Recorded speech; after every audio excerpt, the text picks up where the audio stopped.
Përshëndetje të nderuar, mirë se vini në videon e radhës.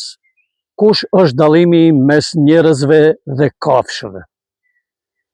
Kafshët asnjëherë nuk lejojnë që udhëheqjen e tyre ta marrë dikushi që është i paaft.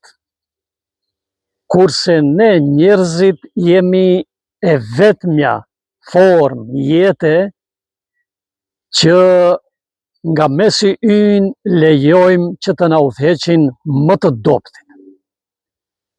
Pra ata që janë më të paaftët, që janë më të pavërtetët, apo që janë mashtrues, gënjeshtar, vrasës, që nuk janë të sinqert, që nuk janë të drejtë, me vetdije apo pa vetdije, njeriu vazhdon t'i bëj këto gabime dhe situatat aktuale në botë po e vërtetojnë dita ditës këtë. Asnjë ujk nuk do lejoj që një më i dobët ta merr udhëheqjen e asaj tufës. Asnjë luan nuk lejon që frigacaku nga mesi i tyre të jetë pris. Por ne njerëzit që bëjmë? Ne u duar trokisim, ne i idolizojmë dhe i mbrojmë muata që duhet injoruar. Kafshët e ndjekin instinktin, sepse është në natyrën e tyre. Ata janë të orientuar ose orientohen nëpërmjet instinktit të tyre, kurse ne njerëzit në vend që të orientohemi, në vend që ta ndjekim intelektin, ne çka ndjekim? Të pamurit. Kafshët i ndjekin të fortët, kurse ne njerëzit e ndjekim zhurmën. Kafshët e njohin të vërtetën e udhëheqjes, ose të vërtetën në mesin e udhëheqjes së tyre. Ne njerëzit orientohemi sipas britmës dhe britmën, ulurimën e konsiderojmë autoritet. Njerëzit janë të spikatur nëpërmjet inteligjencës dhe kjo i bën që të dallohen nga kafshët. Mirë po, kur inteligjenca hesht, atëherë ignoranca dhe budallallëku ngjiten lart në fron dhe prej atje ata sundojnë me bindje të plotë. Si pasojë e gjithë kësaj, çka del? Del se shoqëria njerëzore është një projekt i dështuar për momentin. Kurse në anën tjetër, përballë nesh kush janë?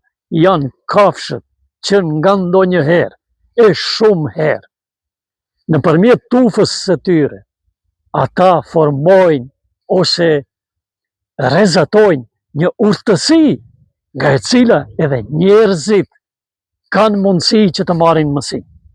Shikojeni pak situatën gjithandej në botë, ku i forti me çdo kusht dëshiron të sundojë mbi të dobtin. Kjo jo se është diçka e re, ka qenë gjithnjë kështu, që nga fillimi i parë i njerëzimit. I forti e mbyti të dobtin. Kush? Vëllau vëllan, bita Ademit u vran mu fal kësaj mos tolerance, mos respektimi, mos konsiderate ndaj njëri tjetrit, mos pasur respekt ndaj njëri tjetrit, mos respektuar të drejtën e tjetrit. Ndodhi vrasja për qëllime të ulta krejtësisht, mos të hynë atë temë, sepse nuk është tema ime kjo sot. Por kjo vazhdon dhe do të vazhdoj. Shikojeni pak geopolitikën në gjithë botën. I forti e vret të doptin dhe gjithnjë, duke tentuar të gjej arsye se pse po sulmohet i dopti, pjesa tjetër që luan rolin e spektatorit, por që në prapaskenë gjithnjë ka interese geopolitike, geostrategjike, ekonomike, socioekonomike, sociale, e politike, e teknologjike. Pra mbyllën syt para të së drejtës, para shtypjes, para diskriminimit, para vrasjeve, para shfarosjeve. Dhasht Zoti që ky njerëzim të rikthehet tek logjika, të rikthehet tek respekti ndaj njëri tjetrit, të rikthehet paqes dhe prosperitetit, progresit, sepse në fund të fundit asgjë e cila shkon në drejtim të shkatrimit nuk i bën dobi as asaj pale, as kësaj pale, por në fund të fundit të gjithë në njerëzit e thjeshtë, të gjithë në njerëzit e rëndom të zakonshëm, qytetari i thjesht, qytetari i rëndom, fëmiu, plaku, nënat, gratë, ata të cilët janë të hendikepuar, të gjithë këta e paguajnë çmimin e vrasësve, e ignorantëve, e mashtruesve, e gënjeshtarëve, e pedofilëve.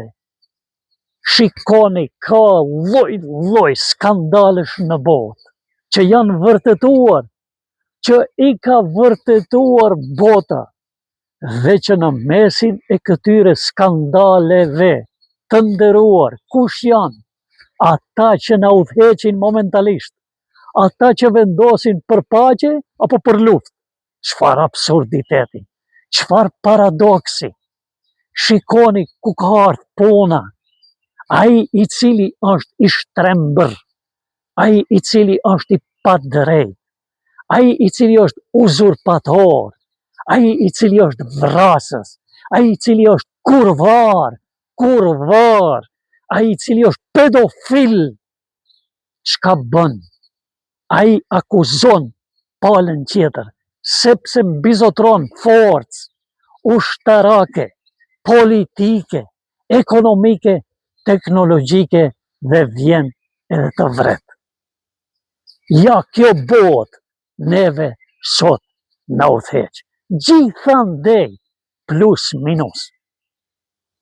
Pra, nuk është se ti je i drejtë dhe e drejtë dhe do të prosperosh dhe do të përparosh, do të avansosh.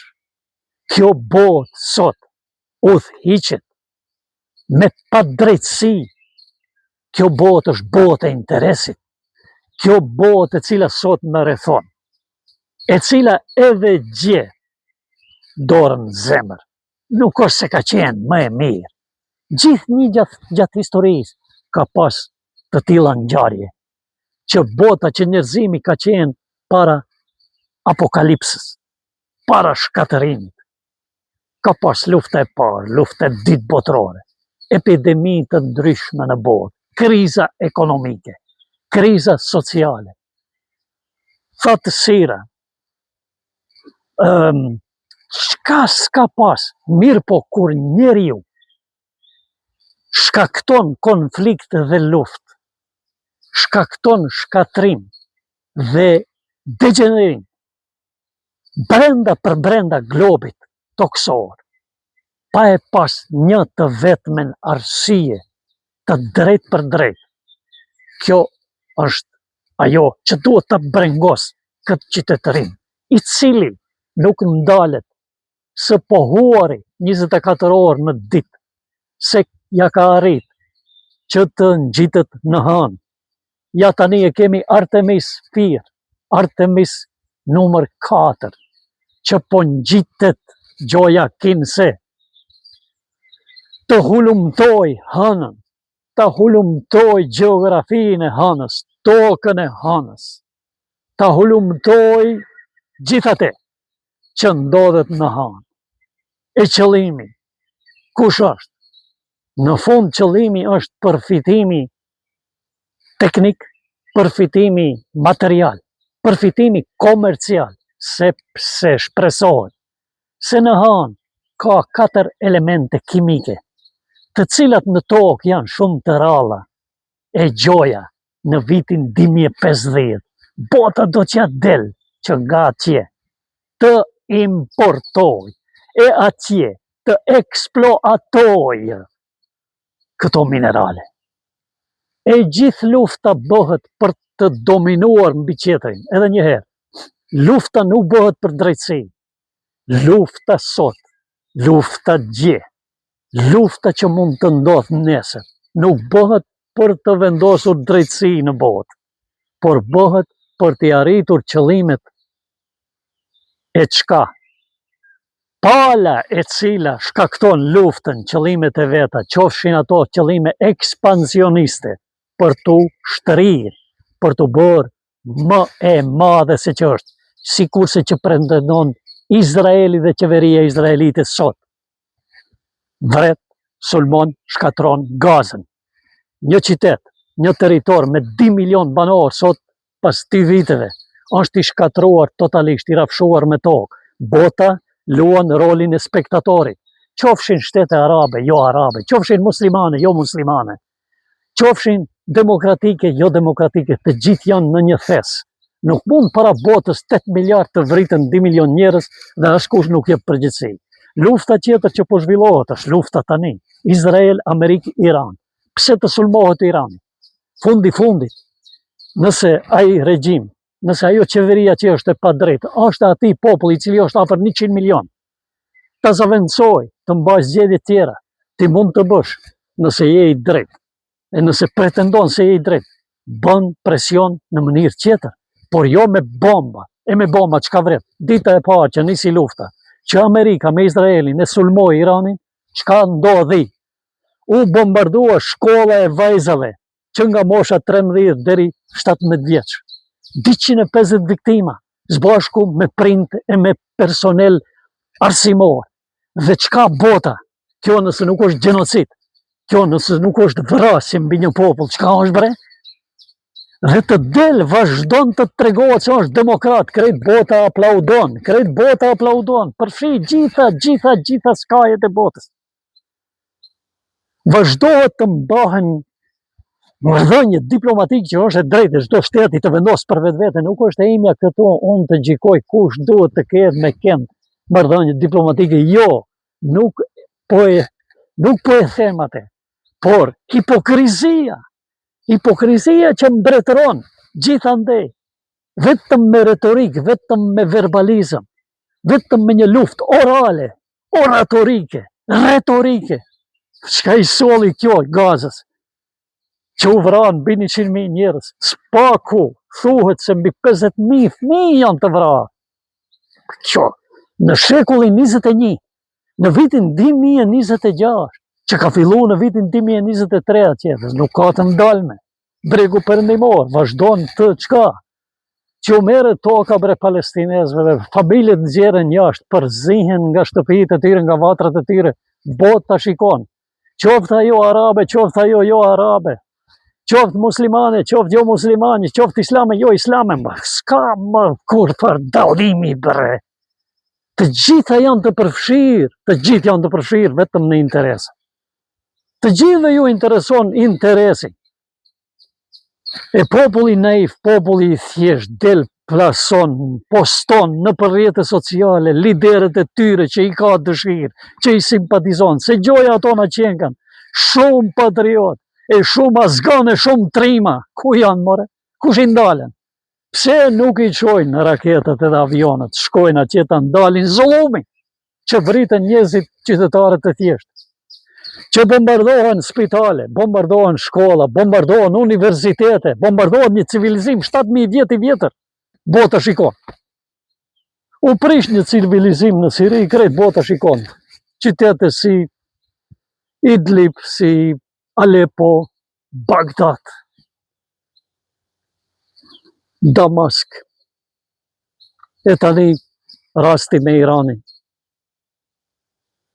Nuk më intereson, nuk mba anë, nuk flas për anë. Unë jam një qytetar i thjesht në një skaj të Evropës. Por padrejtësia më ka penguar, më pengon dhe vazhdon të më pengoj. Dhe nuk ka mundësi se si të padrejtës t'i them e drejtë. Nuk ka mundësi se si vrasësit t'i them demokrat. Se si një shkatrimtari t'i them patriot. Por pushoni me beraktarizma, me folklorizma. Në qoftë se dëshironi të ndryshoni gjendjen në botë, atëhere ka mjete qera, ka mundësi qera, por jo nëpërmjet bombave, jo nëpërmjet shkatrimeve, jo nëpërmjet vrasjeve të qytetërimit të njerëzimit. Vetëm e vetëm pse ti je më i fortë. E pse je më i fortë? Mu pse je më i fortë, lexoa Biblën tënde dhe lexoa Kuranin. Dhe do ta shohësh se i forti duhet ta mbrojë të dopti. Jo i forti të dalë dhe ta vrasë të dopti.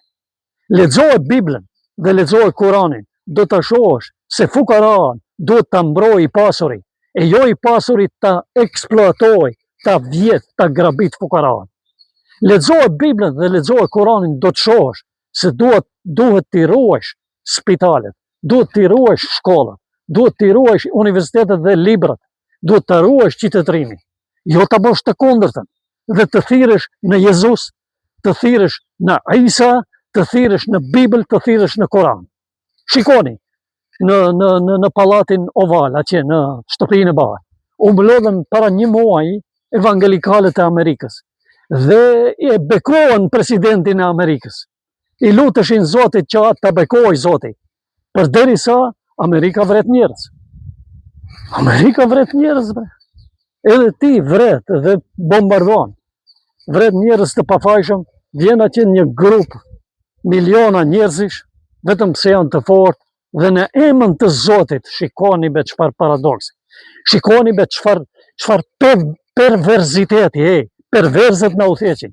Wallahi, njerëzit pervers, mirë që mu kujtoa, se nuk mu kujtoa deri tani, kërkoj falje, njerëzit pervers momentalisht na udhëheqin.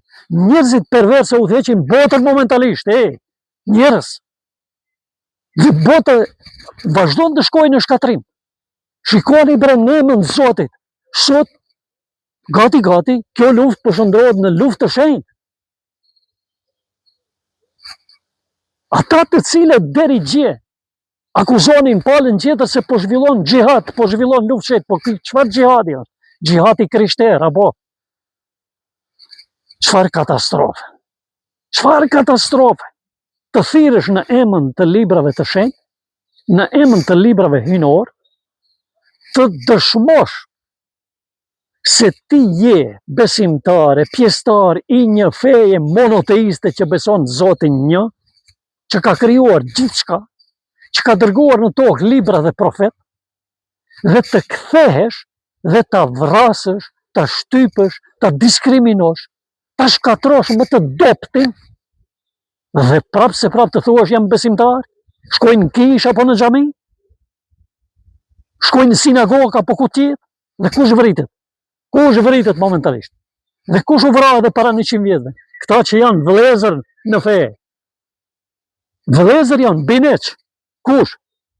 Jehudit, krishterët, muslimanët. Vazhdojnë të vriten.